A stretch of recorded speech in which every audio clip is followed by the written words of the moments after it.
Welcome, dear detective lovers, to a new tale from Mystery Vault. Come with us to the beautiful Hampshire countryside where a delightful charity auction is about to begin at Ashcombe Grange.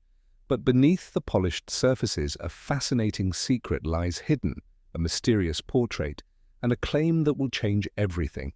Join us as we dive into The Case of the Forgotten Portrait, a classic tale of secrets, suspense, and Poirot's unmatched genius.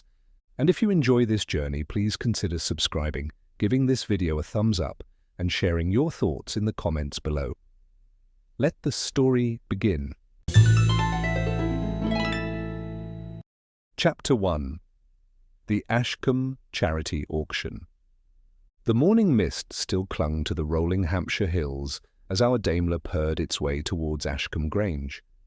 Beside me, Poirot sat ramrod straight, his eyes, as always, missing nothing of the passing English countryside, even as his mind, I suspected, was already dissecting the complexities of the upcoming charity auction. "A fine day, Hastings," he announced, adjusting the scarf neatly tucked into his coat. "The very air itself hums with anticipation, and for a good cause, eh?" "Indeed, Poirot," I replied, suppressing a sigh. While I admired his dedication to St. Michael's Orphanage, my own anticipation lay more with a decent luncheon than with philanthropic endeavours. Lady Alberta has put on quite a show. Ashcombe Grange, when it finally appeared, was a testament to faded grandeur. Its stone facade, though still impressive, bore the subtle marks of time, a venerable dame perhaps a little weary, but still holding her head high. The drive was already choked with motor cars of every make and vintage, their occupants, a veritable kaleidoscope of the county's gentry and London's elite, spilling out onto the gravel. A buzz of polite chatter, punctuated by the sharp tap of high heels, drifted on the crisp autumn air. The cause, as Poirot had noted, was noble, but the real magnet for this throng was something far more intriguing: a portrait. Tucked away in a dusty attic after Sir Reginald's passing, it was now the undisputed centrepiece of the auction. The catalogue, which I'd perused over breakfast, glowed with its image. Depicting a woman of striking, if enigmatic, beauty, it had been widely publicised, lauded as the work of a well-known artist, though the subject herself remained frustratingly unidentified, simply listed as the unknown woman. Its mystery, coupled with its artistic merit, had undoubtedly driven the pre-auction frenzy. Inside, the great hall of the Grange hummed with controlled excitement. Servants moved with brisk efficiency, guiding guests towards the display rooms. Lady Alberta Ashcombe, Sir Reginald's widow, stood near the grand staircase, a picture of composed elegance. At 60, she carried her grief with a quiet dignity, though Poirot's keen eye, I noticed, picked up on a certain tight-lipped tension beneath her polite smiles. "Lady Alberta looks remarkably well, considering," I murmured to Poirot as we approached. "Indeed, Hastings. A woman of considerable fortitude, one feels," he replied, his gaze flickering past her to a tall, impeccably dressed young man pressing palms with local dignitaries. This was Marcus Ashcombe, Sir Reginald's eldest son from his second marriage, a man of 31, already cutting a figure as a rising Member of Parliament for the constituency.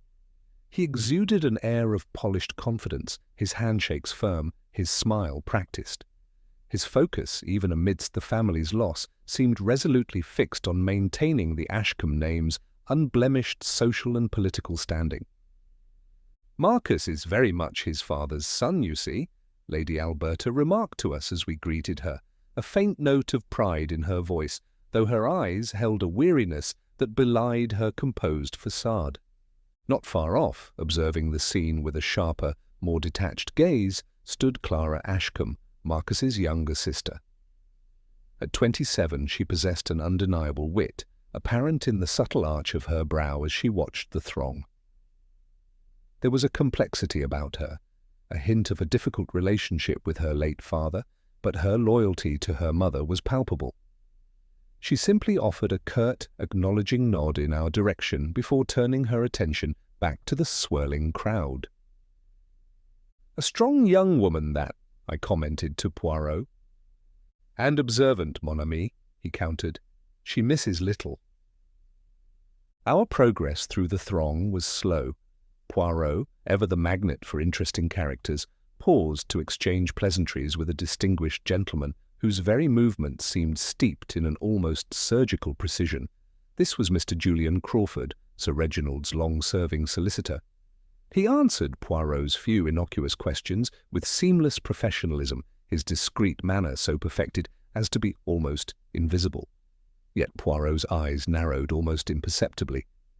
"That one, Hastings," Poirot murmured once Crawford had glided away. "He's like a perfectly wound watch, every cog in its place, but sometimes a watch that runs too perfectly can conceal a fault." Our journey led us past the unknown woman portrait, already drawing a considerable crowd. It was, as the catalogue promised, a stunning piece. Its subject's eyes seemed to follow you, a hint of melancholy in her gaze. Professor Armand Lévesque, the renowned art historian consulted for the auction, was already there, a magnifying glass practically glued to his eye, his brow furrowed in intense study. He was known for his somewhat flamboyant personality, but his dedication to art was beyond question. "Ah, le professeur," Poirot remarked, a glint in his eye. "He sees what others do not, perhaps even more than he yet realizes." The air was thick with the scent of polished wood, old money, and anticipation. Little did any of us know, however, that the tranquil surface of this respectable charity auction was about to be shattered by a revelation that would expose secrets decades old and plunge us into a series of events far more sinister than any of us could imagine. The auction proceeded with the usual rhythm of polite, almost hesitant bids, followed by the crisp, authoritative voice of the auctioneer. Item after item found new homes, and the funds for the orphanage steadily mounted. The energy in the hall, however, was building, a subtle undercurrent of anticipation for Lot 37, the striking portrait of the unknown woman. Its widely published image had already made it something of a celebrity. The auctioneer's gavel tapped, signifying the end of the previous lot. He cleared his throat, a theatrical pause, then announced, "And now, ladies and gentlemen, for our next item, lot number 37, the portrait of an unknown woman." A truly captivating piece, as many of you will have seen in our promotional materials, painted by a master hand of the late Victorian era. We begin the bidding at... A hush fell over the hall, the quiet expectation almost palpable. Just as the first bid was about to be uttered, a sudden, unexpected stir broke the silence. A woman, whom I had scarcely noticed before, rose from her seat near the back. She was plainly dressed, but she possessed an undeniable air of quiet confidence, a determined resolve that seemed to radiate from her. My gaze, and indeed Poirot's, immediately snapped to her. Her eyes, I suddenly realized, possessed the exact same piercing, dark intensity as those in the unknown woman portrait. It was a striking, almost uncanny resemblance. A collective gasp rippled through the hall as she stepped forward. She cleared her throat, and her voice, though soft, carried with astonishing clarity in the suddenly silent room. "Excuse me," she said, her gaze sweeping over the horrified faces of Lady Alberta, Marcus, and Clara, before settling, with a profound, almost defiant sorrow, upon the portrait of the beautiful woman. "But I believe there has been a mistake. The woman in that painting is not unknown. She is my mother, Eleanor Ellis." The woman who had caused such an uproar continued, her voice gaining strength and conviction. "And as for her husband, Sir Reginald Ashcombe, who owned this painting, he was also my father." The words hung in the air like an unexpected clap of thunder on a clear day. Lady Alberta's hand flew to her mouth, her face draining of all colour, her poised dignity crumbling. Marcus Ashcombe, the aspiring MP, stiffened visibly, his political composure dissolving into open alarm. Clara's eyes widened to saucers, and she took an involuntary step back, clutching at her brother's arm. A furious buzz of whispers erupted, quickly escalating into a cacophony of shocked exclamations. The woman, unwavering, reached into her handbag. "I had to come," she said, her voice now louder, cutting through the rising din. I saw my mother's face, widely published, and I knew I could not delay. This family heirloom, this proof of my very being, could not be lost to a new owner without me claiming my rightful place. My name is Alice Mortimer. With a steady hand, she then produced a delicate silver locket. She opened it, revealing a miniature portrait within that was undeniably a smaller, perfect likeness of the woman on the easel. "This, too, is my mother. And this," she declared, holding up a crisp, official-looking paper for all to see, "is my birth certificate, plainly stating Reginald Ashcombe and Eleanor Ellis as my parents. My father had a previous marriage, unknown to you all, before he married Lady Alberta." The bombshell had exploded in the grand hall. The polite murmurs had erupted into a maelstrom of scandal, revealing a secret that threatened to shatter the impeccable facade of the Ashcombe family forever. The woman, having delivered her devastating blow, didn't linger to bask in the ensuing chaos. I watched, dumbfounded, as she turned from the bewildered faces of the Ashcombe family and quietly, almost defiantly, slipped out of the side door. Poirot merely hummed, his gaze distant, yet radiating an almost fearsome intensity. "The wheels, my dear Hastings," he murmured. "They have begun to turn. It is but the beginning. And a very fascinating beginning it promises to be." Chapter 2. A Convenient Demise. The announcement had detonated in the grand hall of Ashcombe Grange like a well-aimed shell, scattering the polite, murmuring crowd into 1,000 fragments of shock and speculation. Alice Mortimer, having delivered her devastating blow, didn't linger to bask in the ensuing chaos. I watched, dumbfounded, as she turned from the bewildered faces of the Ashcombe family and quietly, almost defiantly, slipped out of the side door. The once vibrant atmosphere of the charity auction had curdled into a thick, uncomfortable silence, broken only by the furious whispers that began to erupt like 1,000 angry wasps. Lady Alberta, whom I glimpsed across the room, looked utterly ravaged. Her elegant composure, which had seemed as solid as the Grange's ancient stones, had finally crumbled. She swayed slightly, and it was Clara, sharp-witted and fiercely protective, who rushed to her mother's side, supporting her with a strong arm. Marcus, his face a mask of furious disbelief, was already in animated, hushed conversation with Mr. Julian Crawford, the solicitor. Both men looked grim and agitated, their usual masks of professionalism momentarily discarded, revealing raw shock and perhaps something akin to panic. Servants, usually so discreet and unflappable, darted about with wide, bewildered eyes, their hushed movements a stark contrast to the earlier genteel bustle. It was, quite simply, a scene of utter social catastrophe. "Good heavens, Poirot," I managed to stammer, my own mind reeling. "What on earth is that? A secret wife, and a daughter with a birth certificate. How could Sir Reginald have kept such a thing secret all these years?" Poirot beside me seemed to absorb every ripple of the fallout. His expression was a curious blend of professional interest and a grim, knowing satisfaction. He had anticipated something extraordinary, though I doubt even he could have predicted a drama quite so raw and public.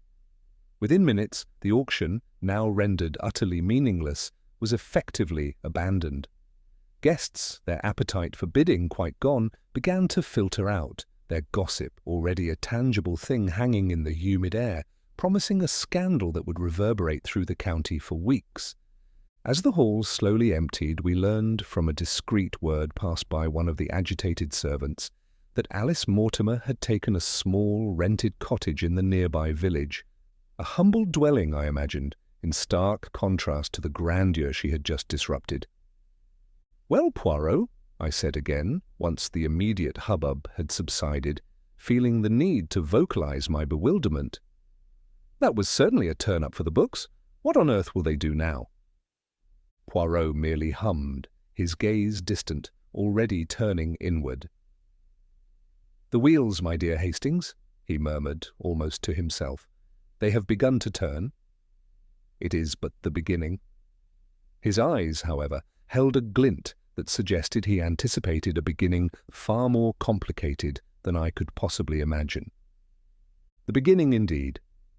The events of the auction had left me restless, and I had tossed and turned for hours, the image of Alice Mortimer's defiant face, then the horrified countenances of the Ashcombe Grange playing over and over in my mind. It was well past midnight when the insistent, shrill ringing of a telephone shattered the quiet of our temporary lodgings. It sounded from the hall below, a persistent, jarring summons that pulled me from a deep sleep. "Good heavens, what can that be?" I muttered, fumbling for my dressing gown, as Poirot, already stirring with uncanny alertness, threw back his covers.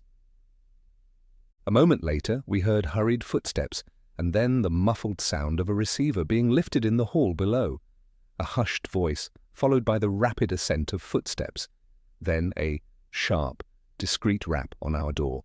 It was the butler, Mr. Giles, looking apologetic for the late disturbance. "Monsieur Poirot?" he murmured, his voice hushed but urgent. "A telephone call for you, sir. Inspector Davies, he says it is most urgent." My heart immediately seized with a sense of foreboding. No good news ever arrived in the small hours of the morning. Poirot, already halfway to the door, gave a brief, acknowledging nod and swiftly descended the stairs. I followed closely behind him, my heart thumping a quick rhythm against my ribs. I heard Poirot's crisp, calm voice on the line. "Inspector Davies?" "Yes, it is Poirot." "What? Dead?" His voice, usually so composed, held a rare note of sharp concern. "But how? Her heart?" I heard him ask, echoing my own earlier thought, recalling the immense stress Alice had been under. He listened intently, his head cocked to one side, eyes unblinking, fixed on some unseen point in the darkness of the dimly lit hall. "An accident, you say?" "Quelle coincidence." The sarcasm in his voice, though muted, was sharper than usual, cutting through the silence of the room. He was already rejecting the superficial explanation. "Thank you, Inspector," Poirot concluded, replacing the receiver with a decisive click. He turned to me, his face grim. "It is Alice Mortimer, Hastings. Davies reports she has been found dead in her cottage. They believe she fell down a short flight of stairs, a tragic accident, perhaps brought on by the immense excitement of yesterday." Within minutes we were dressed, and Davies's police car was hurtling back through the moonlit, winding lanes towards the village. Alice Mortimer's cottage was a tiny, unassuming place, its quaintness now brutally overshadowed by the stark, unforgiving glare of police lanterns and the sombre figures moving within its small garden. Inspector Davies met us at the door, his expression grave, though he still looked as though he was trying to make sense of a dream. "We've done a preliminary check, Monsieur Poirot," Davies explained, gesturing vaguely towards the cottage's cramped interior, where a constable stood guard. She had indeed, as she claimed yesterday, her birth certificate, plainly stating Reginald Ashcombe and Eleanor Ellis as her parents, along with several bundles of old letters and that locket, all very convincing on the lineage front, but no marriage certificate. She'd mentioned it being mysteriously lost to a neighbour earlier when she explained why she was here. So, the legality of the first marriage is still up in the air, you see, though the child seems genuine. Poirot merely nodded, his gaze sweeping the scene, taking in every detail of the humble dwelling. The small staircase indeed was modest, a mere half-dozen steps leading to a small landing. The local doctor, a doctor. Fletcher, a stout, middle-aged man with a perpetually tired expression, was kneeling over Alice's still form. She lay awkwardly at the foot of the stairs, her features peaceful in death, though a faint, almost imperceptible bruise was visible on her temple. "Tragic, truly tragic," Doctor murmured, rising and dusting off his knees, looking utterly weary. The poor woman was clearly overwrought after yesterday's ordeal. A dizzy spell, perhaps, or a simple misstep on the stairs. likely a heart attack brought on by the immense stress leading to the fall. Happens often enough, alas, in these cases. He gave a sympathetic shrug. I found myself nodding, the explanation making a grim, if somewhat unsatisfying sort of sense. The sheer coincidence nagged at me, but I struggled to put my finger on why it felt so wrong. But then I looked at Poirot. His brow was furrowed, his famous little grey cells, evidently in overdrive, whirring away with a speed I could only envy. His face, usually so expressive in its reactions, was now a mask of pure, concentrated thought, devoid of all emotion save intense cerebration. "An accident, Doctor? Fletcher?" Poirot's voice was soft, dangerously quiet, cutting through the small silence that had descended. There was a razor's edge to his tone. "A woman makes a claim that will shake a prominent family to its foundations, a claim supported by her birth certificate, no less. And within mere hours of this momentous declaration, she is dead. Monsieur, my logic rebels, my grey cells, they cry out in protest. This is not an accident. This is too convenient, too perfect a solution to a sudden, enormous problem." Davies looked uneasy, shifting his weight from foot to foot. "But, Monsieur Poirot, the evidence at the scene, the fall." "The evidence suggests what it is meant to suggest, Inspector," Poirot cut in, his eyes like steel, fixed not on the body, but on the inspector's face. "A convenient fall, but the timing, it is too precise. The coincidence, it is too grand to be left merely to fate. I insist, Inspector, on a most thorough medical examination, a full post-mortem. We must know precisely why this poor woman has died. Every symptom, every internal detail must be scrutinized. Nothing, you comprehend, must be left to assumption." There was a moment of uncomfortable, charged silence. Davies, though respectful of Poirot's formidable reputation and his past uncanny successes, clearly found his insistence unorthodox, an unwelcome complication to what appeared to be a straightforward conclusion. But Poirot's conviction was absolute. He wasn't suggesting, he was stating a fact, an undeniable truth that only his unique mind could perceive. "Very well, Monsieur Poirot," Davies finally conceded with a heavy sigh, running a hand through his already dishevelled hair. "I'll arrange it. But I dare say Dr. Fletcher here will find nothing more than what he's already seen.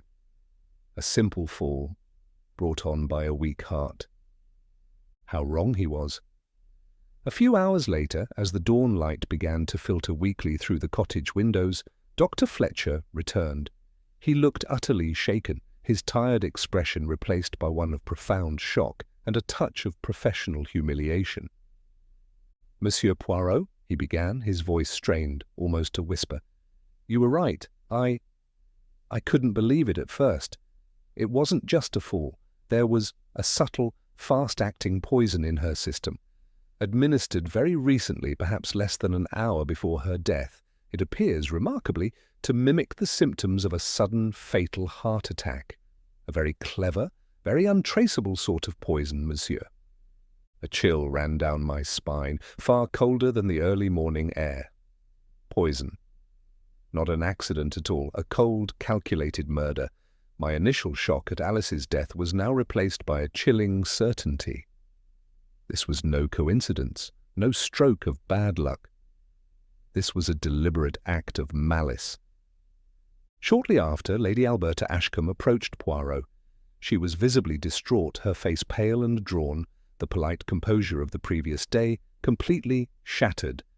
The news of the murder had clearly reached her, and the weight of the scandal, bigamy for her late husband, and now, potentially, murder linked to his secret past, was crushing her.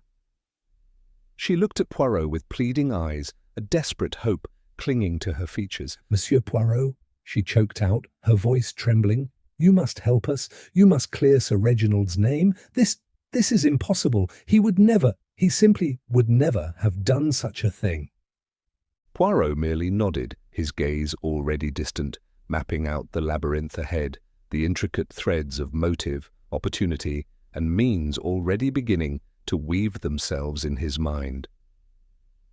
"Madame," he said softly, yet with an ironclad certainty that brooked no argument, "I will discover the truth. That I promise you." Chapter 3. Interrogations and Improbabilities. The day after Alice Mortimer's tragic, or rather murderous, demise, Ashcombe Grange felt less like a grand country estate and more like a mausoleum. The vibrant hum of the auction had been replaced by a heavy, suffocating silence, broken only by the muffled movements of servants and the nervous creak of floorboards. The shock of Alice's claim had been one thing, but the subsequent news of her death, confirmed by Dr. Fletcher's grim findings, had truly cast a pall of horror over the household. No one looked at each other quite the same way.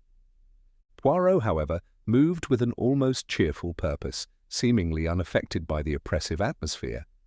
He had elected to interview the family members systematically, beginning, as was only proper, with Lady Alberta. We found her in a small, elegant sitting room, staring out at the rain-soaked gardens. Her face was pale, drawn with a grief that seemed to deepen with every passing hour.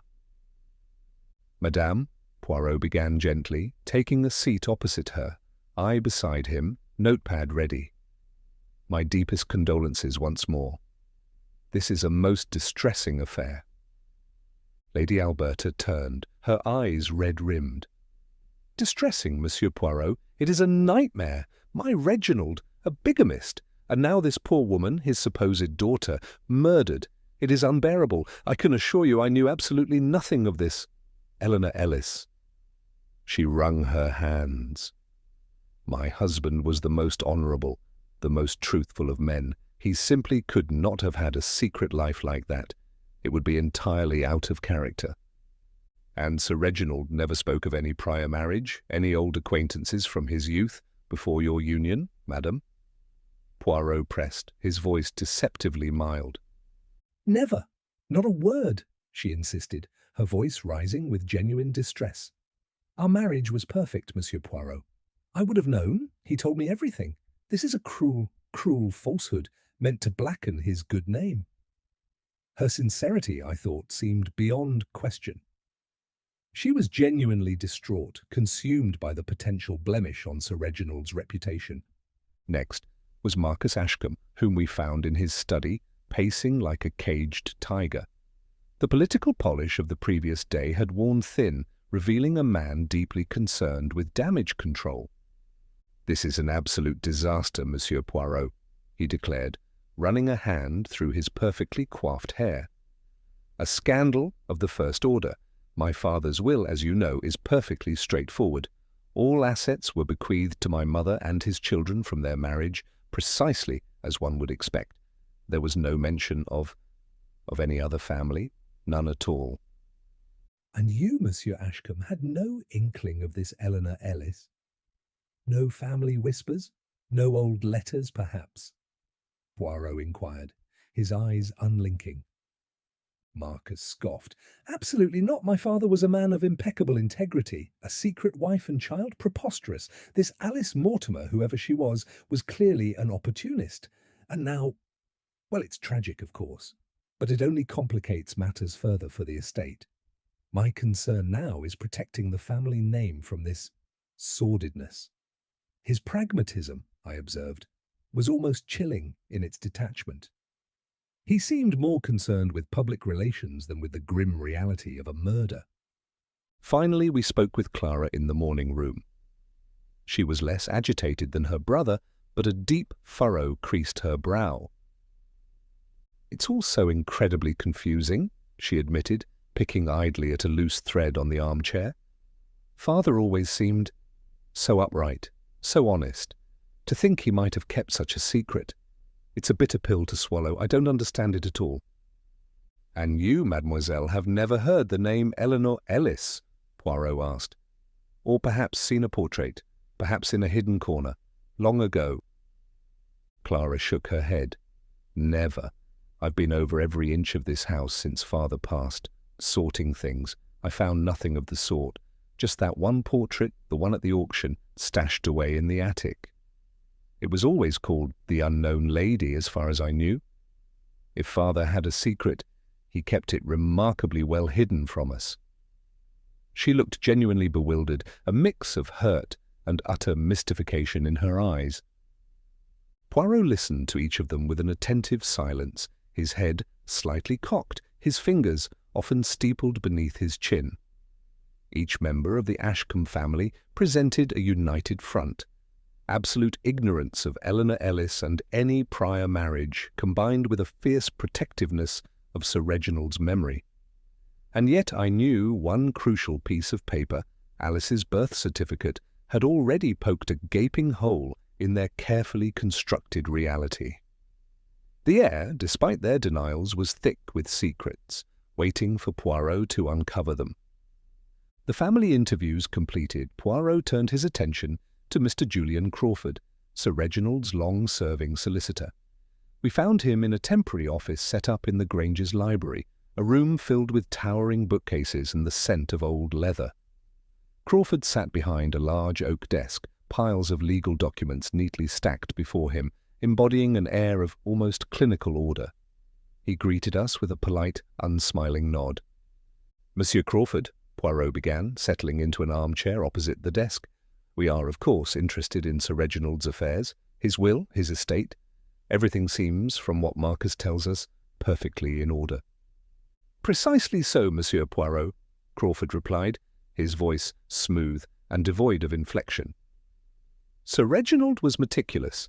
His public will is transparent, leaving his estate to Lady Alberta and his children from their marriage as is customary. All financial matters are, and always have been, in perfect order." He spoke with an almost hypnotic assurance, as if the very sound of his voice could banish any doubt. I watched Poirot closely. He merely hummed, his head tilted. "Indeed. And no unusual provisions, monsieur? No private agreements, no discreet investments that might lie outside the usual channels?" Crawford's perfectly composed features remained unruffled, but I detected the faintest, almost imperceptible hesitation before he answered.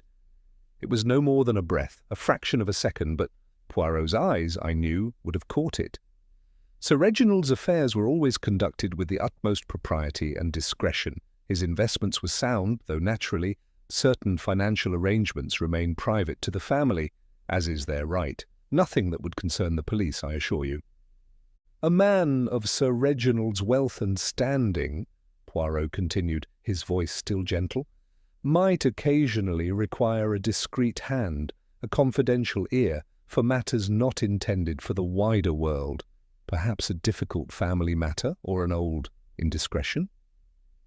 Crawford's gaze, which had been fixed calmly on Poirot, now flickered almost imperceptibly towards a leather-bound ledger on his desk before returning to Poirot. Sir Reginald, like any client, valued confidentiality. My role was to facilitate his wishes within the bounds of the law. Beyond the public will, there are no other instruments that are legally pertinent to the current tragic circumstances, Monsieur Poirot. He was smooth, too smooth. His answers were impeccable, his logic unassailable. Yet that fleeting hesitation, that almost imperceptible glance towards the ledger, was a tell. It was nothing I could point to definitively, but it registered in my mind a tiny crack in his otherwise impenetrable facade. Poirot, I knew, had noted it too. Crawford was guarding something beyond the usual client confidentiality. He was, to my mind, the very picture of an upright, unshakable solicitor. Yet Poirot's silence and the focused intensity of his gaze suggested he saw something far more intriguing beneath the surface. As we left Mr. Crawford's meticulously organized library, I felt a peculiar sense of frustration. The man was a sphinx. Every answer was perfect, every gesture controlled. Yet Poirot's silence beside me, deeper than usual, spoke volumes. He had observed something, I was certain, that had completely escaped my notice beyond that fleeting glance at the ledger. "He is too perfect, Hastings," Poirot finally murmured as we walked down a quiet corridor. "Like a painting with no single brushstroke out of place. It is unnatural." "But what did he say, Poirot?" I asked, exasperated. Nothing that wasn't entirely proper, surely. Precisely. And that, mon ami, is the problem. Think of Sir Reginald Ashcombe. What do we know of him? I paused, considering. Well, from everyone we've spoken to, Lady Alberta, Marcus, Clara, even the local vicar and old Mrs. Plummet, he was universally admired. A man of immense integrity, generous, sincere, devoted to his family and his community. His reputation is spotless. Exactly. Poirot stopped, tapping his finger against his chin. And yet we have a birth certificate, a legitimate daughter, Alice Mortimer, born of a marriage to Eleanor Ellis, kept entirely secret for over 40 years. A marriage that was clearly broken with a child seemingly abandoned. It is a shocking contradiction, I agree, I said, a frown creasing my brow. Perhaps he wasn't quite the saint everyone made him out to be. Ah, but that is where you err, Hastings, Poirot countered, his eyes suddenly sharp. My experience of humanity tells me that a man can be flawed, certainly. He can make a mistake, he can act out of passion, but for a man of such widespread, consistent reputation for honour and sincerity to simply abandon a legitimate wife and child, to erase them completely from his life without any visible remorse, without any form of provision for them, it defies logic. It contradicts the very essence of the man everyone describes. He began to pace slowly. If Sir Reginald truly possessed such integrity, as all agree, then he would not have simply cast them aside without a thought. No, he would have carried the burden of his actions. He would have, I assure you, made provisions. Provisions? I repeated, a light beginning to dawn. Precisely. A man like Sir Reginald would have provided for this family, even if he felt compelled to keep them secret from his public life. And if he provided for them, Hastings, then someone must have managed those provisions, someone trustworthy, someone discreet, someone who perhaps had privileged access to his most private financial affairs, separate from the public accounts. My gaze drifted back towards the library we had just left. The image of Mr. Julian Crawford, so impeccably composed, so unruffled, yet with that barely perceptible flicker of tension, coalesced in my mind. The pieces were beginning to fall into place, chillingly. Crawford, the ever-present, perfectly trustworthy solicitor. He wasn't just guarding a secret, he was part of its very fabric.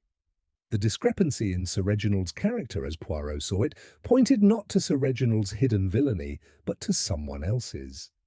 And that someone, I realized with a jolt, was sitting, as calmly as you please, amidst the ordered chaos of his legal documents.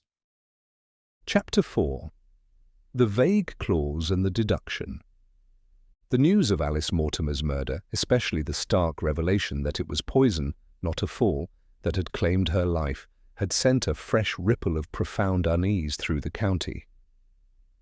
Inspector Davies, a man of solid, if unspectacular detective work, was now fully committed to the case, his brow perpetually furrowed. He still seemed, however, a trifle overwhelmed by the sheer audacity of it all. A reputable solicitor's client, dead by poison, within hours of a bombshell declaration. Poirot, by contrast, seemed to have found his true footing. While Davies delved into Alice's immediate contacts, patiently trying to trace any recent visitors to her humble cottage, Poirot's gaze remained fixed, almost obsessively, on one figure, Mr. Julian Crawford. I found this fixation utterly perplexing. But Poirot, I argued one morning as he sat polishing his monocle with a meticulous little cloth, a ritual that always signified deep thought. We know the poison was fast-acting. Surely our efforts should be concentrated on discovering who might have been with her or visited her just before her death. What good is staring at a solicitor's photograph going to do? It seems so remote. Poirot merely beamed, a look I knew meant he was several steps, perhaps even a dozen, ahead of me.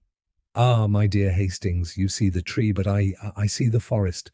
Or perhaps I see the roots. The death of Madame Mortimer, it is but the fruit of a deeper corruption, a symptom, not the disease itself. And that corruption, I suspect, lies within the very foundations of the Ashcombe fortunes, in the dark corners where secrets are kept. He then laid out his plan with characteristic precision. We return to London, Hastings, or rather, I return. You, perhaps, can enjoy a brisk walk in the park while I busy myself with dry documents.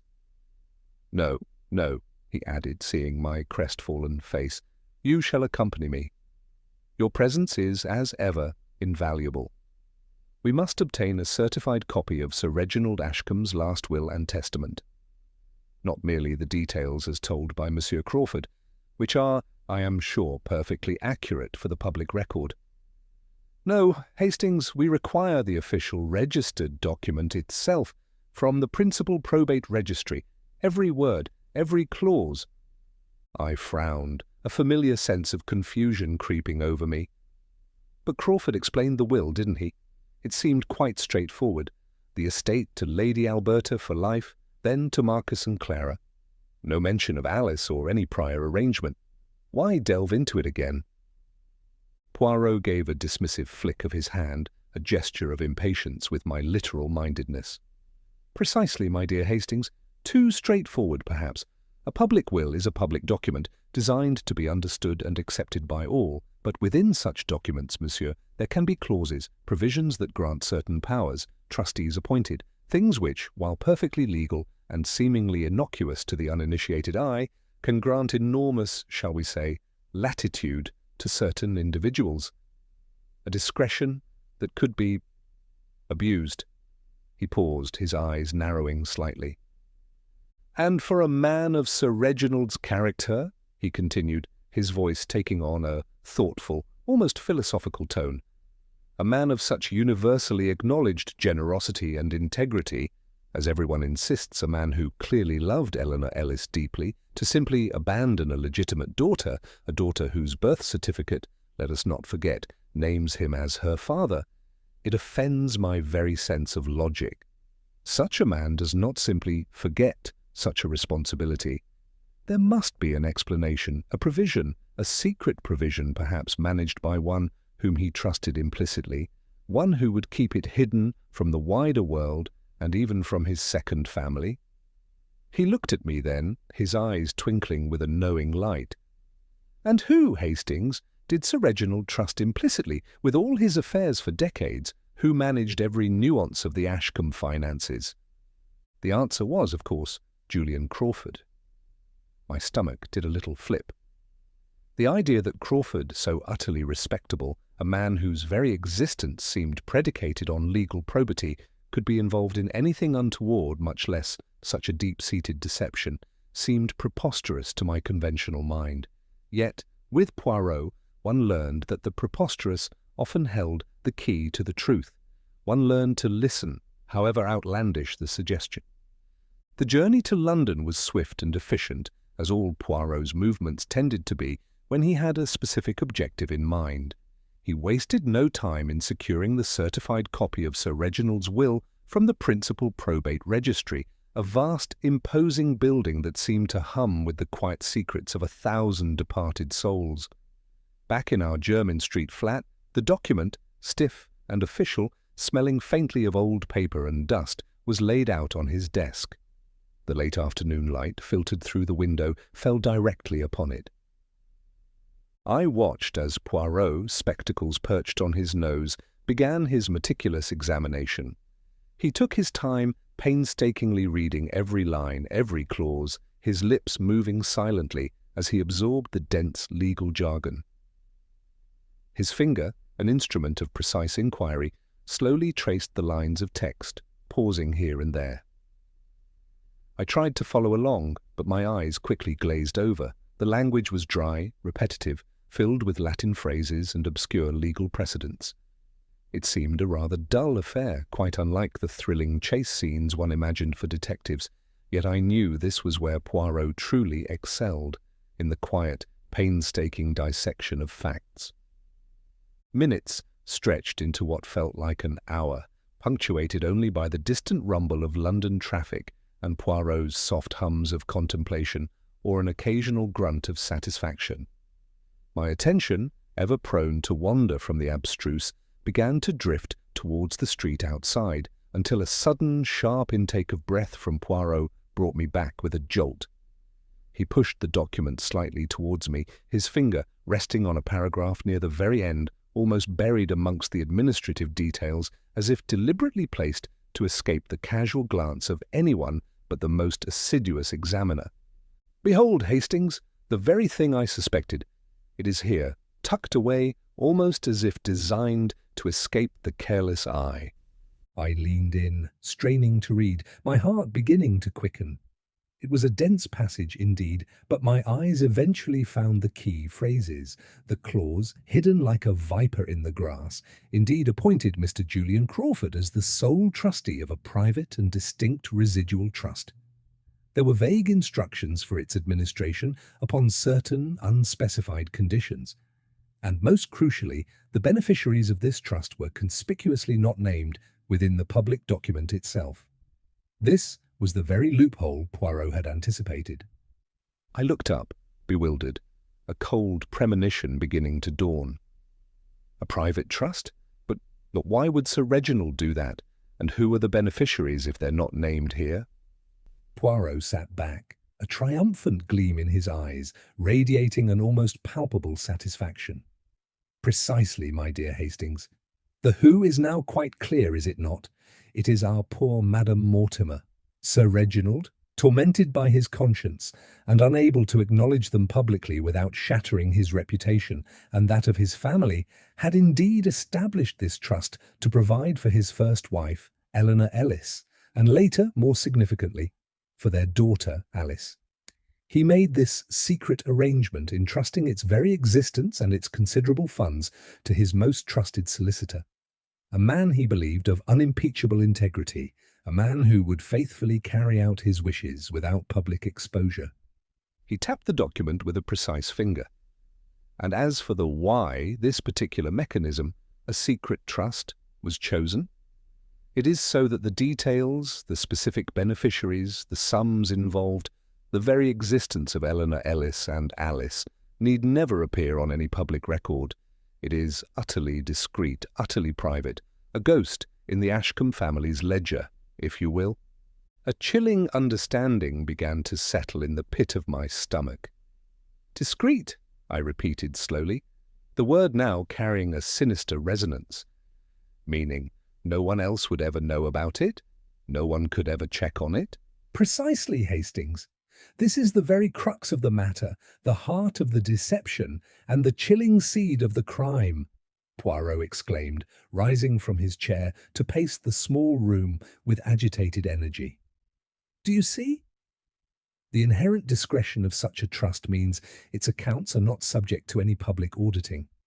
There is no external oversight, no prying eyes of the legal system or indeed of the family. The integrity of the funds, the hundreds, perhaps thousands, perhaps even tens of thousands of pounds within, rested solely upon the trustee's honesty. And who, my dear Hastings, was that trustee, given such unfettered power?" "Crawford," I breathed, the pieces slowly, horrifyingly, fitting together with a sickening click. My mind, usually so resistant to such dark conclusions, could no longer deny the terrifying logic. "Exactly," Poirot gestured dramatically, encompassing the entire room, as if summoning Crawford's presence. "For years, Monsieur Julian Crawford, our impeccably discreet solicitor, has had unfettered access to this private and distinct residual trust. A veritable private bank account, unseen by anyone but himself. Do you not imagine, my dear Hastings, what immense temptation that might represent for a man, however seemingly respectable, however outwardly upright? The slow, systematic siphoning of funds, a drop here, a steady stream there, building into a vast, ill-gotten fortune, completely off the books." My mind raced, reeling from the implications. Embezzlement. It was the only explanation that made a terrible, undeniable sense. Crawford, for all his polished exterior, was a common thief, but on a grand, insidious scale. "And then," Poirot continued, his voice dropping to a chilling whisper, each word a hammer blow, "along comes Alice Mortimer, the legitimate heir, the rightful beneficiary for whom this vast sum was intended. Her public appearance at the auction, her presenting of the birth certificate, a document that proved her lineage beyond doubt, and thus immediately activated the trust.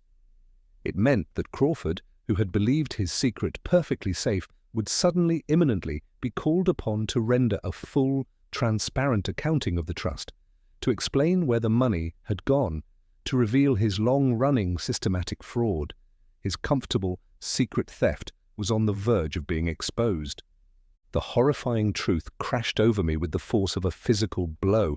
Alice Mortimer hadn't died by accident. She hadn't fallen in a stress-induced haze. She was murdered, not by a family desperate to avoid scandal, for they would have desired discretion, not outright murder, but by the trusted solicitor who had been systematically looting her inheritance for years. Her very existence, her sudden emergence from the shadows, had put an immediate and definitive end to Crawford's comfortable, secret criminality. "My God, Poirot," I whispered, the words catching in my throat, tasting of ash. "Crawford! He poisoned her, to prevent her from exposing him. It's monstrous." Poirot nodded, a grim satisfaction on his face that momentarily hardened his usually benevolent features.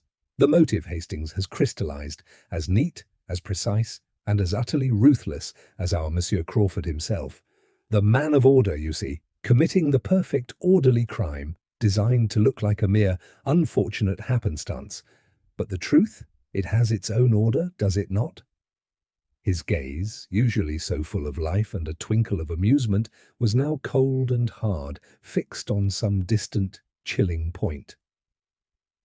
"The game, as they say, is now afoot, and the quarry is precisely where we expect him." Chapter 5. Unmasking the Solicitor.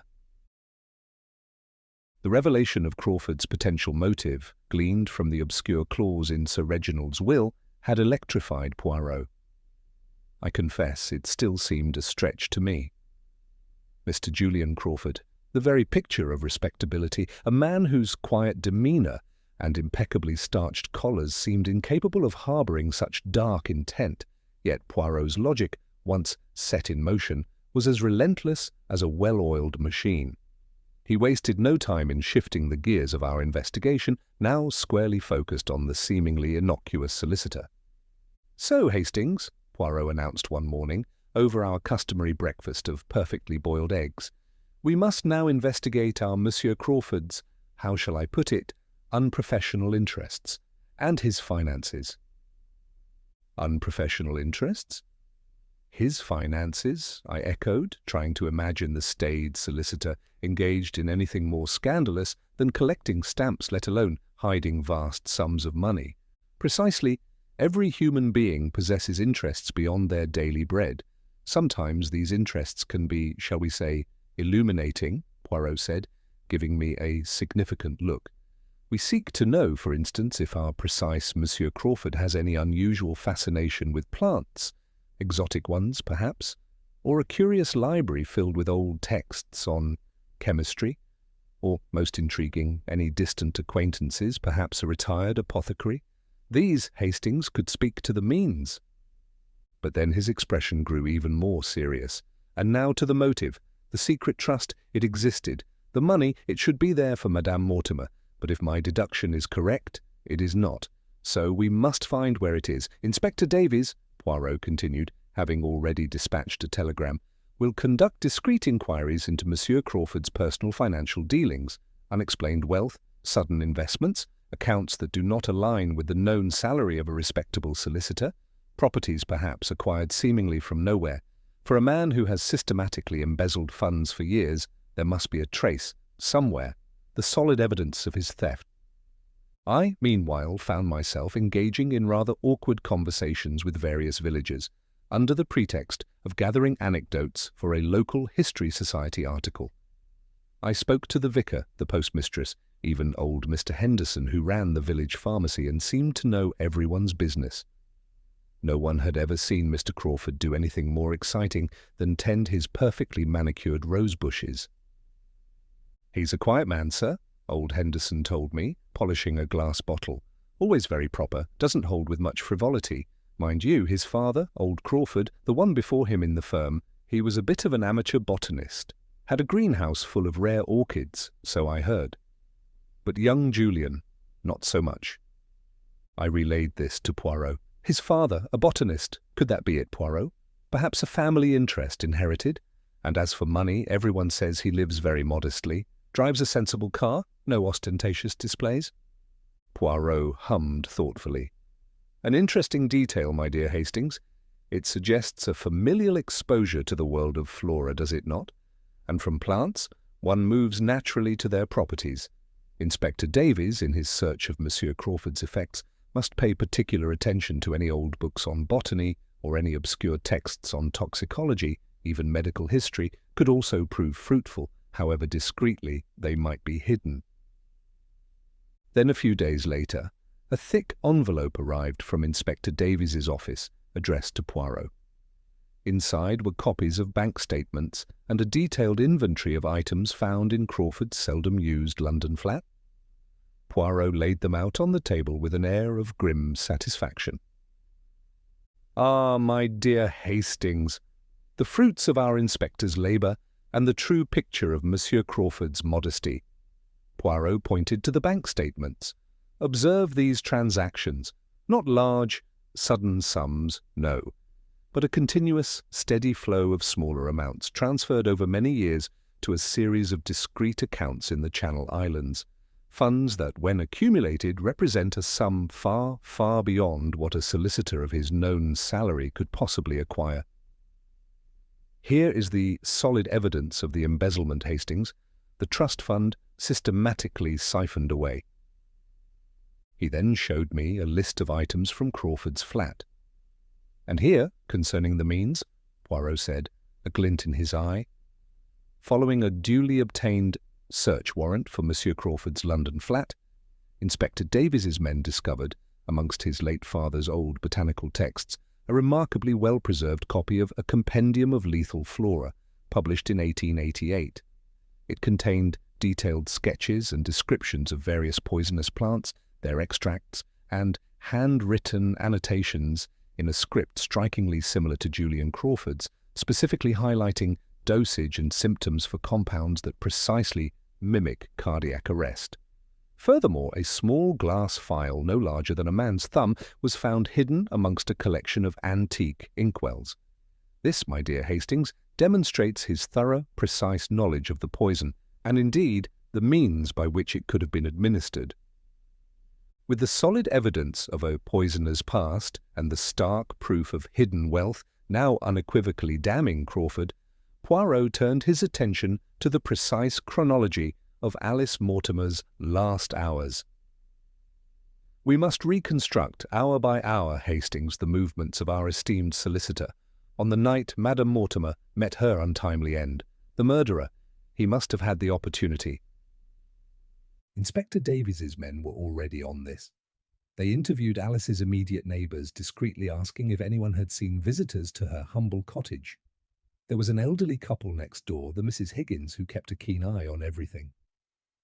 "We saw a motor car, sir," Mrs. Agnes Higgins told me, her eyes wide with nervous excitement at being questioned by Scotland Yard, or rather, by a consulting detective and his aide.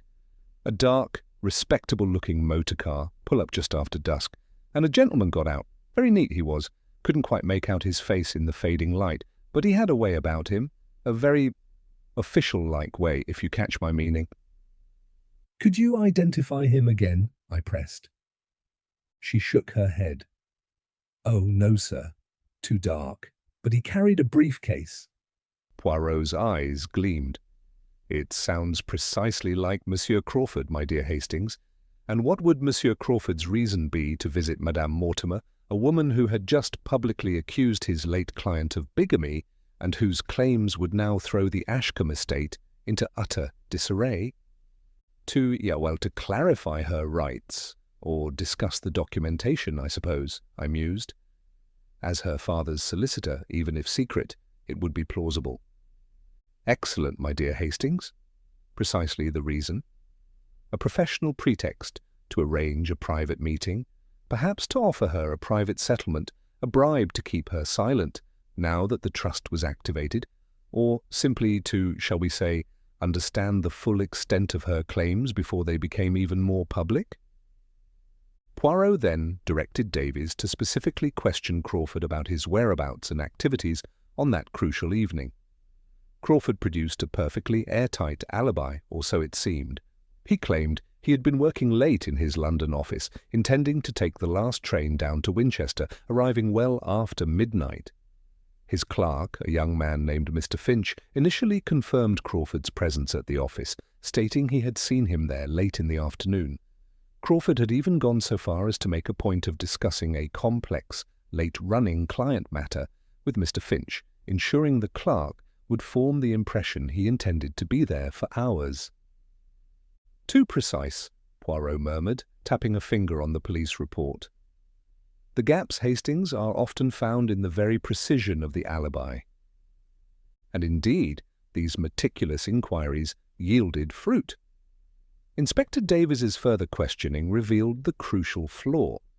While the clerk had indeed seen Crawford in the office late that afternoon, and had been given the impression of a long evening's work ahead, Mr. Finch himself had been dispatched on an urgent errand to a client in a distant part of London late afternoon. This errand, a deliberately time-consuming one, would keep him away for the rest of the evening. This meant that Mr. Finch could not confirm Crawford's presence in the London office during the critical evening hours when Alice Mortimer was murdered.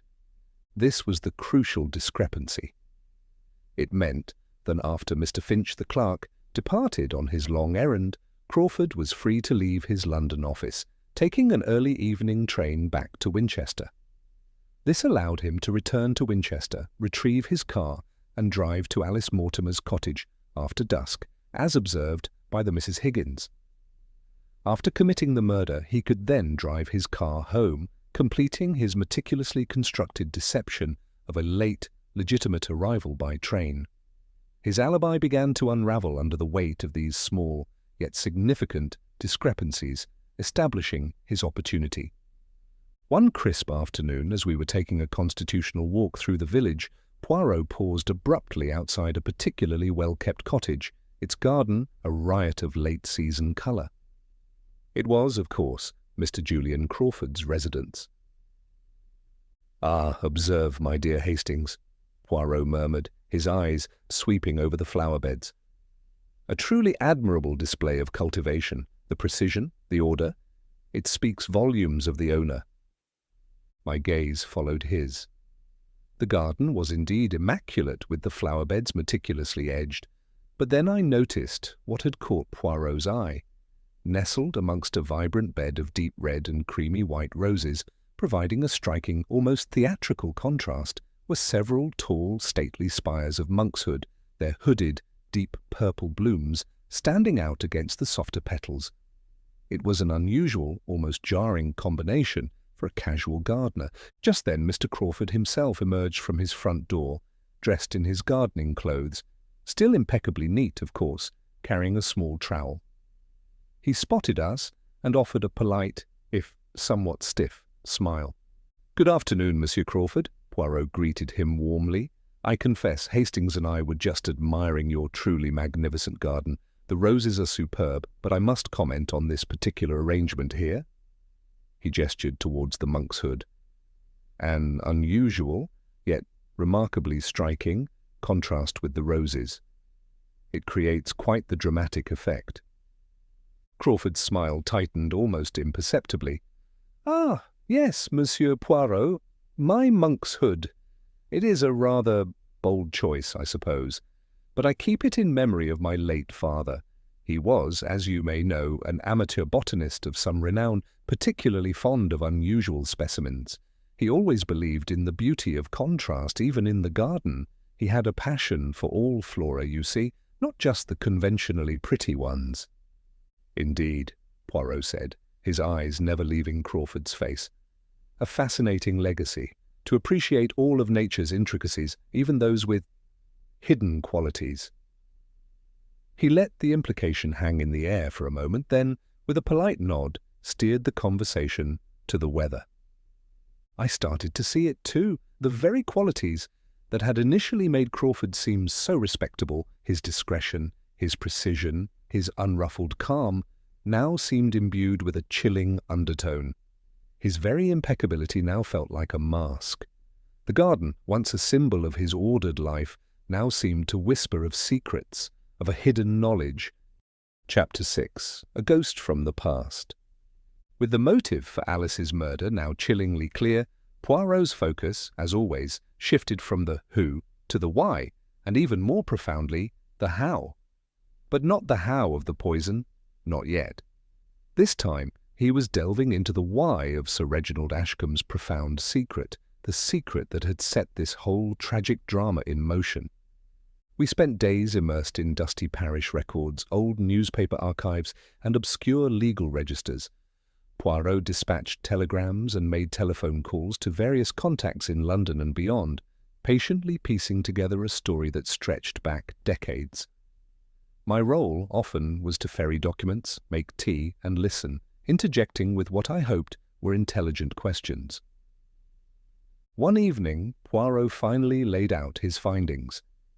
He had cleared the table of all but a single faded photograph of a young, handsome man who was unmistakably Sir Reginald Ashcombe in his youth. "Observe him, my dear Hastings," Poirot began, tapping the photo. "A man of principle, everyone says, a good man. Yet a man who, at the age of 25, committed bigamy and abandoned his first wife and child. It does not fit." "No, it doesn't," I agreed, genuinely perplexed. "Unless he was a scoundrel all along." "Ah, but that is the easy answer, Hastings, and rarely the truth with human beings," Poirot sighed. "No, Sir Reginald was not a scoundrel. He was, as we now know, desperately in love. In 1893, Sir Reginald Ashcombe, then merely young Reginald, fell deeply, truly in love with a woman named Eleanor Ellis. She was, as our investigations have confirmed, a spirited young woman, but from a poor, humble background, a background quite incompatible with the Ashcombe family's standing. He paused, a flicker of sadness in his eyes. They married in secret, Hastings, driven by a passion that defied the rigid social conventions of the time. A true love match, one feels, though fraught with the perils of discovery. The following year, in 1894, their daughter, Alice, was born. It was shortly after this, Poirot explained, his voice taking on a harder edge, that their secret was brutally unearthed by Sir Reginald's father, the formidable, conventional, and utterly ruthless patriarch of the Ashcombe family. He was a man of iron will and Victorian sensibilities, for whom family reputation was paramount, a sacred trust to be guarded above all else. This secret marriage to a commoner and the resulting illegitimate, in the family's eyes, child would have been seen as an unspeakable disaster, a stain that could destroy generations of carefully built prestige. It was then, Hastings, Poirot's voice dropped, that the truly cruel part of this story unfolded. A brutal financial bargain was orchestrated, not by Sir Reginald, who was himself horrified and trapped by his father's ultimatum, but by the elder Ashcombe and overseen by the family's then solicitor, an older, hard-faced partner in Monsieur Crawford's very firm. One can almost picture the scene, my dear Hastings.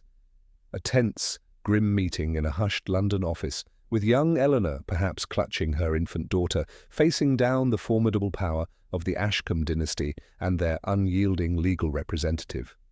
The firm's reputation for discretion and effectiveness, even in such delicate matters, was undoubtedly honed in such dealings. "But where was Sir Reginald during all this?" I interjected, a pang of sympathy for Eleanor stirring within me. "Why wasn't he there to defend her?" Poirot nodded, understanding my confusion. "Ah, that is the tragedy, my dear Hastings. Young Reginald, for all his love, was utterly powerless against his father. His family controlled everything, his finances, his future, his very social standing. His father would have forbidden him any contact, perhaps even physically kept him away, ensuring he could not intervene. He was, as I said, horrified and trapped, a pawn in his own father's ruthless game. Eleanor, on her part, had no one. She was alone, with an infant, facing the wrath of a powerful, vindictive family who saw her as nothing more than a threat to their carefully constructed world. She had no legal counsel, no family of her own with the means to stand against such might. My blood ran cold as he described the terms. Eleanor was offered a substantial allowance, a sum that would guarantee her and Alice a comfortable, if anonymous, life. But the conditions were absolute, utterly draconian. She must vanish completely, never reveal the marriage, and allow Alice to be raised in complete anonymity, severed from the Ashcombe name, never knowing her true father. "Poor woman!" I exclaimed, my heart aching for Eleanor. How could she agree to such a thing? To give up everything for money? "Because, Hastings," Poirot said gravely, his gaze distant, "Eleanor Ellis, from her impoverished background, saw no other way. She was alone, with an infant, facing the wrath of a powerful family. The alternative was destitution, or a life of ignominy for her child. She believed truly that this bargain, however heartbreaking, was the only means to secure a stable and comfortable future for her infant daughter, Alice.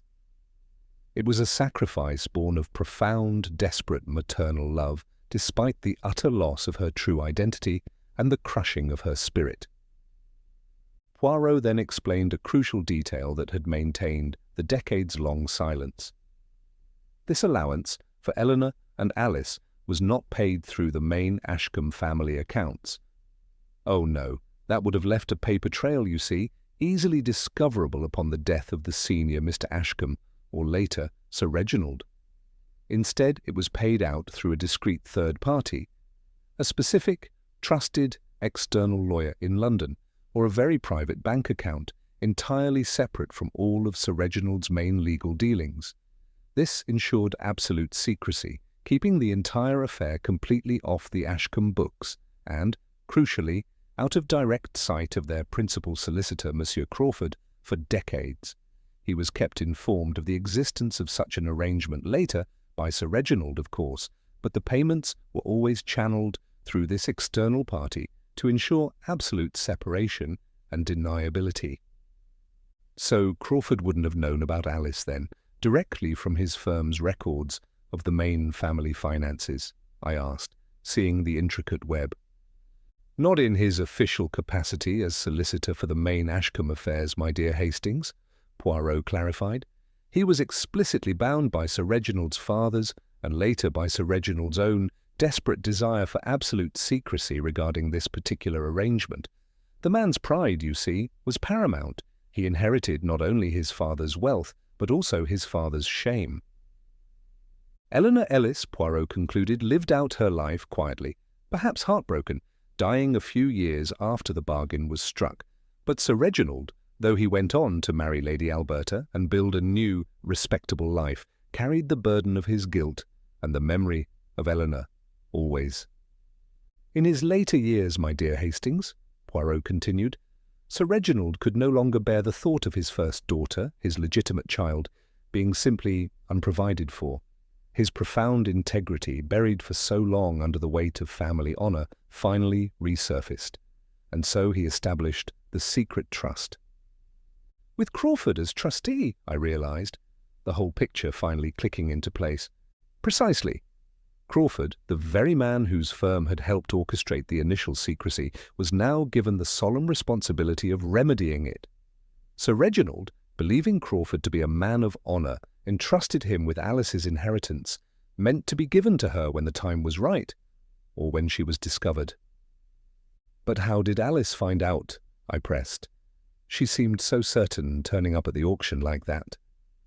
Poirot smiled thinly. "Ah, that is where destiny, and perhaps a touch of good fortune for Alice, intervened. She was, as we have confirmed, raised by her maternal aunt, Eleanor's sister, Clara Ellis. This aunt was sworn to secrecy and managed the allowance from the discreet third party, never fully explaining its true source. But recently, Hastings, both this maternal aunt and the specific discreet third-party lawyer who managed the allowance payments, passed away within a short time of each other. And then, in clearing out her aunt's belongings, Alice stumbled upon a hidden cache of documents. Faded letters from Eleanor Ellis revealing the depth of her love for Reginald. The formal chilling documents of the secret bargain itself, outlining the terms of her banishment. records of the allowance payments revealing the steady flow of money, and, crucially, her own original birth certificate, unequivocally naming Reginald Ashcombe and Eleanor Ellis as her parents. Poirot leaned forward, his voice low and intense. This trove, Hastings, this irrefutable proof, connected her undeniably to Sir Reginald and, more importantly, to the secret trust administered by Julian Crawford.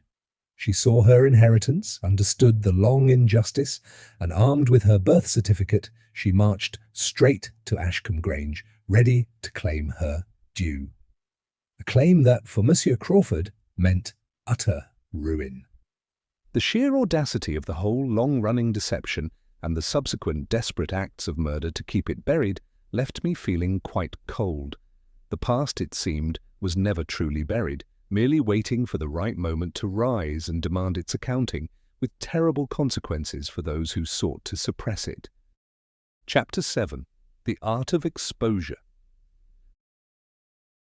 We had barely returned to Ashcombe Grange, the chilling truth of Julian Crawford's embezzlement and Alice Mortimer's murder still settling in my mind, when fate, or rather, the criminal's desperate hand, struck again. The telephone jangled, interrupting our quiet tea. It was Inspector Davies, his voice grim with ill tidings. "Monsieur Poirot," he began, "I'm afraid there's more bad news. Professor Lévesque. He's been found dead in his London hotel room this morning." I felt a cold knot tighten in my stomach. Lévesque? The flamboyant art historian from the auction? It couldn't be a coincidence. My eyes flew to Poirot, whose face had gone utterly still, his earlier satisfaction replaced by a profound gravity. Indeed, Poirot's voice was deceptively calm. And the cause, Inspector? Initial reports say it was a heart attack, Monsieur Poirot. Very sudden, the hotel staff said. He was found quite peacefully in his armchair. Davies sounded almost apologetic, as if anticipating Poirot's reaction. Poirot closed his eyes for a moment, a familiar signal that his little grey cells were already at work, linking seemingly disparate events. "A heart attack, you say, Inspector? In London? And Monsieur Lévesque was present at the Ashcombe auction, was he not? He took a great interest in the portrait of the unknown woman, if my memory serves me." "He did, monsieur," Davies conceded, a hint of unease in his tone. "But a coincidence, surely." "There are no coincidences, Hastings," Poirot murmured, opening his eyes, which now gleamed with renewed purpose. "Only connections awaiting discovery. We return to London at once, Inspector. I have a very strong intuition that Monsieur Lévesque's demise is anything but accidental, and everything to do with our case here at Ashcombe." The journey to London felt fraught with a new tension. I kept thinking of Professor Lévesque, his rather theatrical mannerisms, his intense scrutiny of that portrait. He had, after all, been the one to initially assess its mastership and potential artist, contributing to its pre-auction buzz. Upon our arrival at the London hotel, the scene in Professor Lévesque's room was much like Alice Mortimer's cottage, seemingly peaceful, yet laden with an invisible menace. His body had been removed, but his possessions remained. Inspector Davies directed his men while Poirot, with a quiet intensity, began his own search.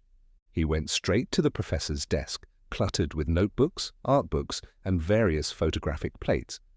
I watched as he carefully picked up a large, leather-bound notebook, its pages filled with Lévesque's distinctive, sprawling handwriting and numerous sketches. Poirot's eyes scanned rapidly until they landed on a page near the back, dedicated to the Ashcombe portrait. "Ah!" Poirot breathed, a sharp intake of air. "Here it is. Just as I suspected, Hastings." He turned the notebook slightly for me to see. There was a detailed sketch on the page depicting a tiny, almost invisible artist's unique cipher or personal marking, tucked away within a subtle brushstroke in the background of the portrait near the subject's ear. Lévesque's notes in the margin, scribbled frantically, confirmed his research had swiftly identified the artist from this very cipher. "What is it, Poirot?" I asked, straining to see the minute detail. "It is, my dear Hastings, a signature, a hidden mark unique to the artist who painted Madame Eleanor Ellis," Poirot explained, his voice low with triumph.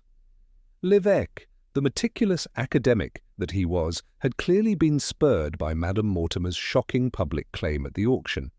He had immediately returned here to his detailed notes and the photographs of the portrait, intensely examining it for any further corroborating proof beyond its mere resemblance to Alice's locket. He pointed to further hurried notes. "You see, Hastings, his research, it had gone deeper. L'évêque had discovered that this specific artist was known to have painted a private commission of a woman named Eleanor Ellis around the very years 1893 to 1894, perhaps a portrait commissioned by a gentleman patron, Sir Reginald himself, or perhaps it was exhibited locally, where Eleanor, known for her striking beauty, might have modelled. This external documentation, the artist's own records or exhibition catalogues L'évêque must have referenced, allowed him to confidently and shockingly identify the unknown woman as the elusive Eleanor Ellis precisely at the time of Sir Reginald's secret first marriage. My mind raced, connecting the dots. So, L'évêque knew! He knew Alice was telling the truth about her mother, and the portrait proved it. "Precisely, Hastings," Poirot affirmed, "and a discovery of such magnitude, one that could rock a prominent family and force an accounting of Sir Reginald's estate, is not one a meticulous academic like L'évêque would announce without absolute, irrefutable corroboration. He was, I am convinced, still in the process of gathering every last scrap of proof, verifying every historical link. He had found the key but not yet turned it in the public lock." Poirot then fixed me with a piercing gaze. "And that, Hastings, is why he died. His discovery, innocently made, sealed his fate." "Crawford," I breathed, the name a chilling whisper. He knew L'évêque was on to something. "Indeed," Poirot confirmed, pacing the hotel room, his thoughts already reconstructing the crime. "I recall seeing a brief, hushed, and agitated conversation between L'évêque and Crawford at the auction, immediately following Alice Mortimer's dramatic revelation. L'évêque must have mentioned his initial suspicion, perhaps even alluded to the cipher. Or more likely, knowing L'évêque's professional pride, the professor, eager to present his bombshell findings in their full academic glory, would have invited Monsieur Crawford to London for a private discussion. "A discussion about the portrait's final authentication for the auction records, perhaps?" I ventured. "Exactly, Hastings. A perfectly plausible professional pretext.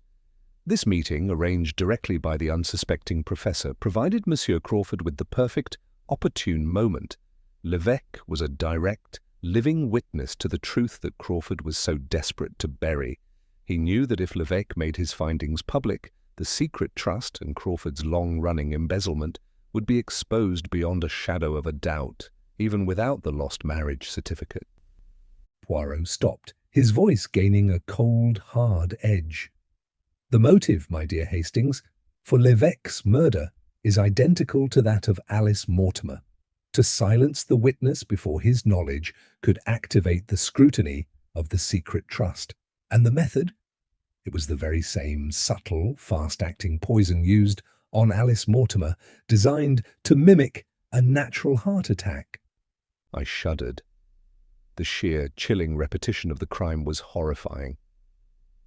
"So he travelled to London, just for that?" "Yes," Poirot confirmed. "Crawford is a meticulous man, Hastings. He would have known L'évêque's itinerary, his London residence.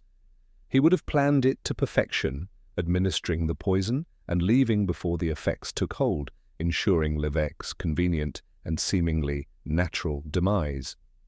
Two accidents, both occurring at critical junctures, both pointing to the same cunning, ruthless hand. The pattern, you see, it is quite clear." The horror of it all settled deep within me. Julian Crawford, the trusted family solicitor, a man of such outward respectability, was not just an embezzler, but a cold, calculating double murderer. It was a truth almost too monstrous to comprehend. Chapter 8. The Net Closes. The days that followed were a whirlwind of quiet activity, Poirot seemingly everywhere at once, yet doing nothing overtly dramatic. He moved like a ferret, sniffing out the minutest details, cross-referencing every piece of information we had gathered. The inconsistencies in Crawford's alibi, the elusive scent of a poisoner's past, the terrifying logic of the secret trust, all these threads were being meticulously gathered and sorted in Poirot's extraordinary mind. One blustery afternoon Poirot announced, "Now, Hastings, for the final piece of the tapestry. A certain source of, how shall I say, historical flavour is required. We pay a call upon Madame Elsie Plummet." I understood at once. Mrs. Plummet, Sir Reginald's long-serving housekeeper, possessed an astonishing memory for the minutiae of Ashcombe Grange, a memory uncluttered by malice or ambition. She greeted us with her usual quiet dignity, offering tea and biscuits. Poirot, with his customary courtesy, began to steer the conversation, drifting from the weather to old family photographs, slowly guiding Mrs. Plummet down the corridors of her recollections. "Madame Plummet," Poirot began, his voice gentle, "your memory for the events of the Grange, it is quite remarkable. I wonder, can you cast your mind back, perhaps to a time when Sir Reginald was but a young man, say in his mid-20s? Mrs. Plummet paused, a faint wrinkle appearing between her brows as she delved into the past. That would have been... Yes, around the time young Mr. Reginald was 25, 26. A difficult time that was, Monsieur Poirot.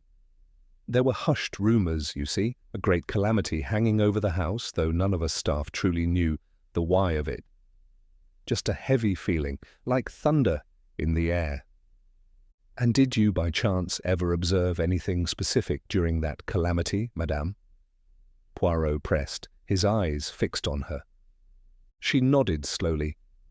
Indeed I did, monsieur. I remember bringing tea to the study one afternoon. It was late. Old Mr. Thorne, the senior solicitor, he was there with young Mr. Reginald. They had been closeted for hours. When I went in, I saw Mr. Reginald looking terribly emotional, almost distraught he was, and Mr. Thorne, usually so stiff-backed, he looked quite grim, almost shocked by whatever was being discussed. They scarcely touched their tea. She sighed, a ghost of the old tension crossing her face. Dismissed it as family business at the time, of course. Didn't think twice. But it was quite the scene, monsieur. Remarkable, Madame Plummet, quite remarkable, Poirot murmured, a triumphant gleam in his eye as he glanced at me. This was the human corroboration of the ruthless bargain, the confirmation of Sir Reginald's heartbreak. Poirot then shifted tack, moving to more recent events. And in the months leading up to Sir Reginald's sad passing, madam, did you observe anything particular regarding his legal affairs? His solicitor, Mr. Crawford, for instance? "Oh, Mr. Crawford was always about, monsieur," Mrs. Plummet replied, now on more familiar ground. "Such a regular, reliable gentleman. But yes, in the last year or so, he and Sir Reginald did spend a lot of time together in the study. Unusually long hours, quite often stretching into the evening. Not like their usual quick consultations, you see. These were deeper discussions." And Sir Reginald, how did he appear after these meetings? Poirot prompted gently.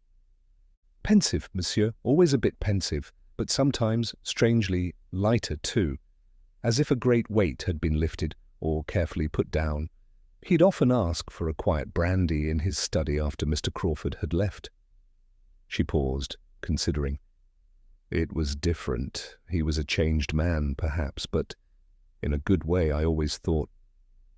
These observations, innocent as they were in Mrs. Plummet's retelling, were like gold to Poirot. They perfectly dovetailed with his theory, the first memory confirming the profound emotional fallout and initial concealment of Eleanor and Alice. The second, providing insight into Sir Reginald's decision to establish the secret trust later in life, finally attempting to ease his conscience and appointing Crawford as the sole trustee. You have given us much, Madame Plummet, Poirot said, rising with a genuine bow. "Much, much more than you know." As we left the Grange, I turned to Poirot. "So, the first memory confirms the bargain, and the second, the trust?" "Precisely, Hastings," Poirot confirmed, rubbing his hands together with satisfaction. "Sir Reginald was not abandoning his daughter entirely. He was, in his final years, attempting to make amends to secure her future. And our Monsieur Crawford, entrusted with this sacred duty, saw only a private vault from which to steal."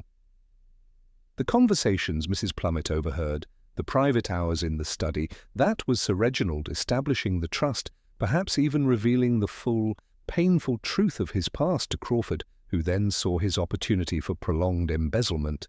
Alice's appearance simply made that theft impossible to conceal any longer. The pieces were now all in place, fitting together with the grim precision of a perfectly constructed clockwork mechanism. The motive, long-running embezzlement revealed by Alice's emergence, the opportunity, Crawford's plausible visits to Alice, and L'évêque's invitation to London. The means, a subtle poison mimicking a heart attack, the knowledge of which Crawford likely possessed due to his late father's interests, or simply his meticulous research. And now the historical corroboration from Mrs. Plummet solidifying the timeline of the secret. "It is time, Hastings," Poirot declared that evening, after a final review of his notes. His voice was devoid of its usual lightness, replaced by a steely resolve. "The net, it is closed. We shall confront our esteemed Monsieur Crawford, but not before we inform Inspector Davies. He must be ready." A telegram was dispatched to Inspector Davies instructing him to be at Ashcombe Grange early the following morning, ready for an important development. I could feel the tension building, a palpable hum in the air. The long chase was nearing its end, and soon the truth, however ugly, would finally be unveiled. Chapter 9. The Truth Unveiled. The drawing-room at Ashcombe Grange, usually a haven of quiet refinement, had transformed into a crucible of tension.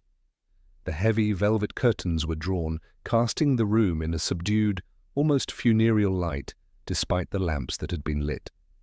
The air itself felt thick, weighted with unspoken dread and the chilling certainty that the truth, however painful, was finally about to be laid bare. All the key players were assembled, arranged almost formally by some unspoken decree from Poirot. Lady Alberta sat on a high-backed sofa, her hands clasped tightly in her lap, her face etched with a fragility that her usual composure could no longer hide. Marcus, the ambitious MP, stood by the mantelpiece, his posture stiff, his eyes darting between the closed door and the faces around him, a knot of barely concealed apprehension tightening his features. Clara, perched on the edge of an armchair, was pale, her fingers continually twisting a silk scarf, her gaze fixed on the floor. Mr. Julian Crawford, the solicitor, occupied a seat opposite Poirot, his usual unflappable demeanour still rigidly in place, but I detected a faint sheen on his forehead, a tremor in his hand as he adjusted his spectacles. Inspector Davies stood by the door, a silent, imposing figure, his face grim with anticipation. And then there was I, Hastings, seated beside Poirot, my heart thumping a restless tattoo against my ribs. I felt the familiar mixture of dread and exhilaration that always preceded one of Poirot's great unmaskings. It was like standing on the precipice of a cliff, knowing that below lay a profound and perhaps ugly truth. Poirot, naturally, was in command. He sat in his preferred armchair, a small table beside him laden with a few carefully chosen items. Alice Mortimer's birth certificate, a photograph of young Sir Reginald and Eleanor Ellis, Professor L'évêque's notebook, and a small, innocuous-looking file. He surveyed us all, his eyes keen and unblinking, before finally beginning. "Ladies and gentlemen," Poirot began, his voice surprisingly soft, yet it commanded immediate, absolute silence. "We are here today to conclude the most tragic affair, one born of secrets, perpetuated by greed, and culminating in murder. The truth, like a persistent weed, has at last pushed its way through the well-manicured soil of deception. He picked up the faded photograph. Let us begin at the beginning. Many decades ago, in 1893, a young Reginald Ashcombe, then but 25 years old, met and fell deeply in love with a woman named Eleanor Ellis. She was, as our investigations have revealed, a spirited beauty, but from a humble background. Against the rigid social conventions of the time, they married in secret. He glanced briefly at Lady Alberta, whose expression hardened, then softened again to one of profound sorrow.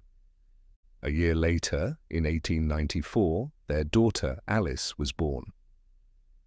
It was this event, my dear Hastings, Poirot continued, directing his gaze at me, that led to the revelation of their secret to Sir Reginald's powerful and unforgiving father. He saw this union as a catastrophic stain upon the Ashcombe name. What followed was a brutal bargain orchestrated by the senior solicitor of this very firm, a firm, Monsieur Crawford, that has always prided itself on its discretion and its ability to handle delicate family matters. Poirot's eyes flickered to Crawford, who remained outwardly impassive. Eleanor Ellis, Poirot recounted, his voice now filled with a quiet pathos, was offered a substantial financial allowance, but at a terrible price. She was forced to vanish, to live in anonymity, to never reveal her marriage, and to allow her child to be raised in utter secrecy. She took this bargain, not from greed, but from desperate maternal love, believing it was the only way to secure a future for her daughter, as she herself was alone and without resources. Sir Reginald, powerless against his father's will, was heartbroken, tormented by the choice that was forced upon him.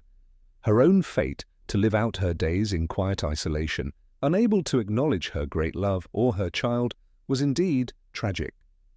Poirot then leaned forward slightly, his voice dropping, and this allowance was paid not through the official Ashcombe accounts, but through a separate, highly discreet third party, a lawyer in London. This was to ensure absolute deniability, to erase any trace of this unfortunate affair from the family's public record, and, for decades, it worked.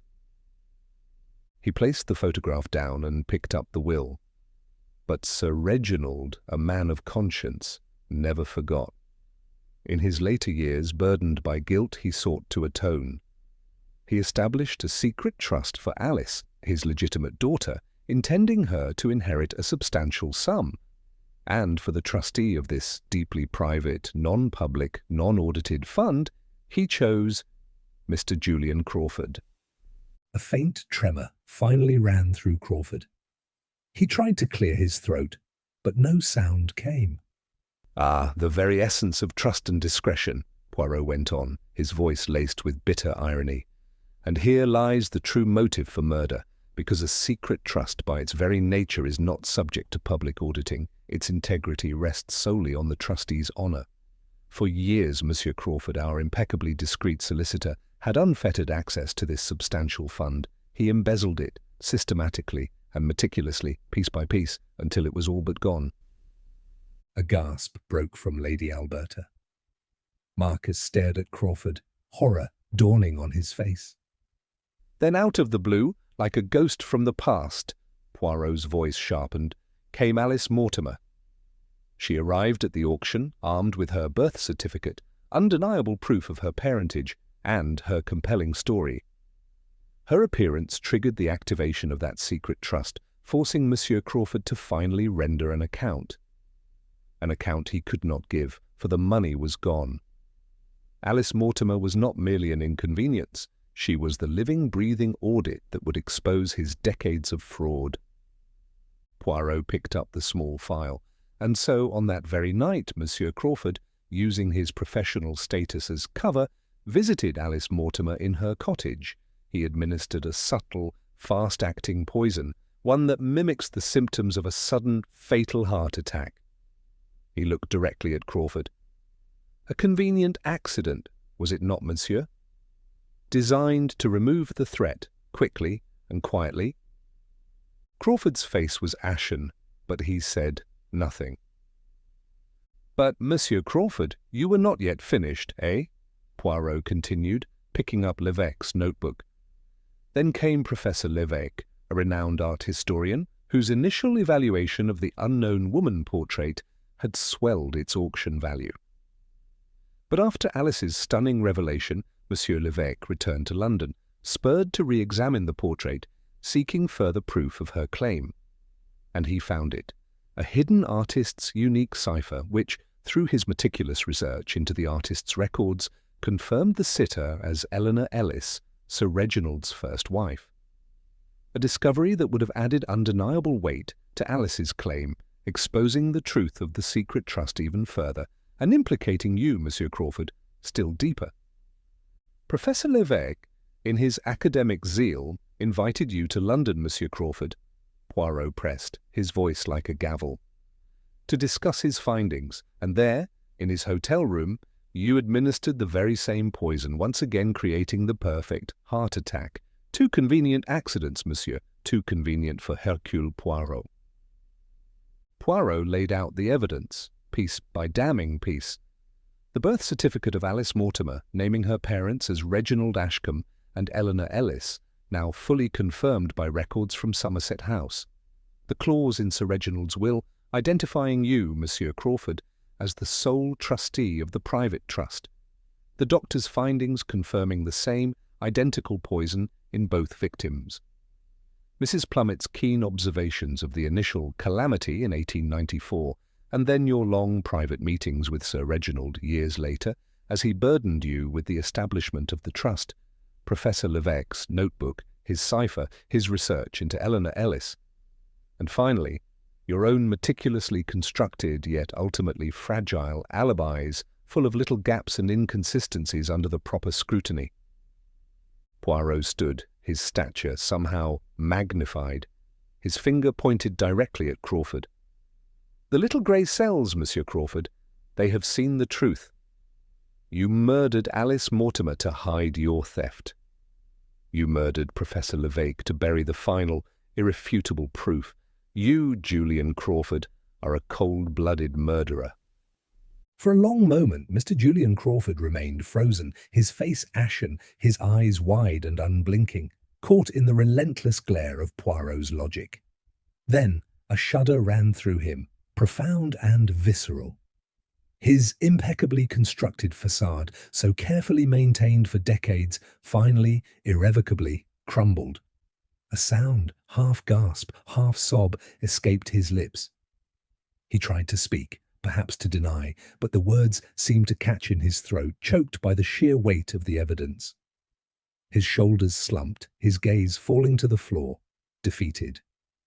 The man who had been a symbol of order and discretion was now a broken wreck.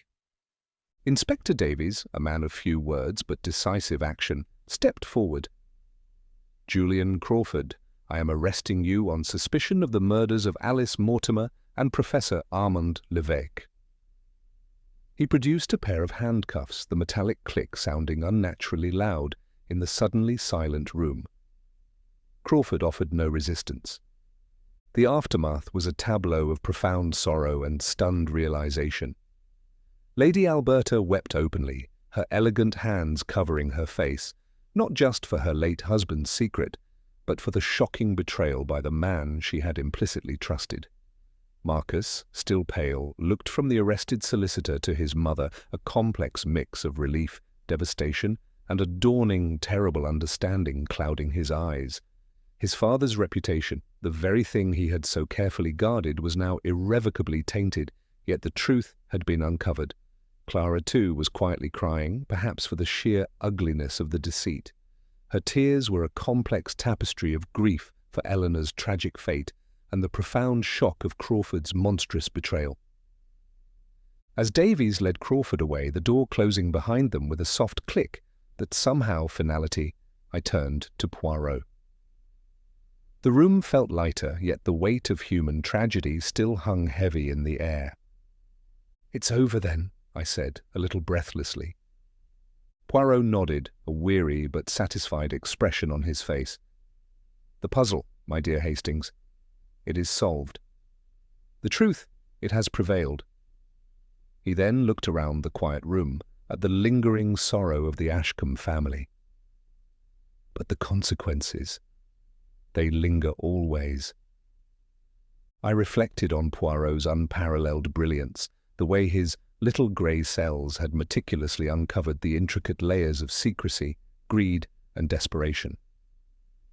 The case was a stark reminder of the tragic layers of human nature, the desperate love of Eleanor Ellis, the societal pressure on Sir Reginald, his lifelong guilt, the cold, calculating avarice of Crawford, and the innocent lives caught in the web of a decades-old secret.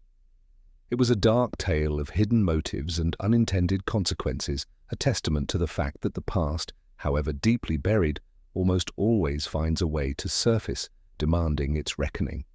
The meticulous unravelling of Crawford's seemingly perfect alibi, the discovery of his hidden botanical texts and the telling file, the careful reconstruction of Sir Reginald's painful past, each thread, however fine, had been woven by Poirot into an unassailable tapestry of truth.